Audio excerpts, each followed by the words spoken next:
Акыл жашка карабайт. Же карайбы?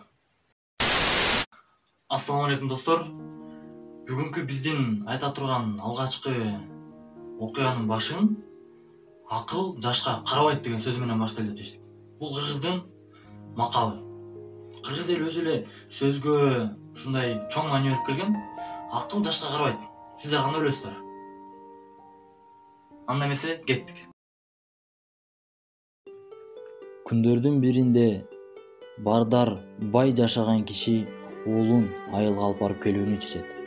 Максаты ал жактагы кишилер канчалык кембагал, кедей жашаган көргөзүү жана өзүнүн байлыгын баалай билүүгө үйрөтүү эле.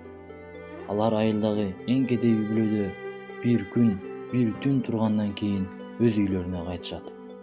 Жолдо атасы уулунан сурайт: "Ий балам, айылга барган жактыбы?" "Абдан жакты, ата. Элдин кандай жашаганын көрдүңбү?" "Ооба. Кана, эмнелерди көрдүң?" "Ата, мен көп нерсени көрдүм. Биз бакчабызды чырак менен жарык кылсак, алардын багында жылдыздар жанып турат экен. Биз кородогу кичинекей бассейнге түшсөк, алар чоң-чоң көлмөлөргө түшөт экен. Биздин жерибиз тосмо менен чектелген болсо, алардын созулуп жаткан талаасына көз жеткис экен. Айылдагылар ушунчалык бай болорун мен билбептирмин, ата. Сизге рахмат" дейт баласы. Атасы баласынын мындай жообуна таңыркап, эч сөз таппай калат.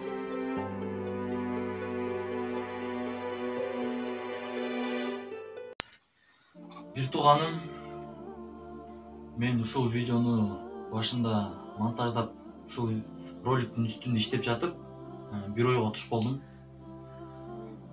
Чынына келгенде, мисалы, улуу киши өзүнүн эң кичүүгө, мындайча айтканда, ата эне баласына, агасы инисине же карындашына, эжеси сиңдисине же инисине кандайдыр бир тапшырма же суроо берип жатып, жообун күтөрүүдө өзү күтпөгөндөй, өзү мындайча айтканда такыр эле ойлонуп көрбөгөндөй жооп алса, кандай болот эле? Сиз көрүүчүм ушул атанын же ушул ата эненин ордунда болсоңуз, мындан кийинки окуяны кандай алып кетет элеңиз?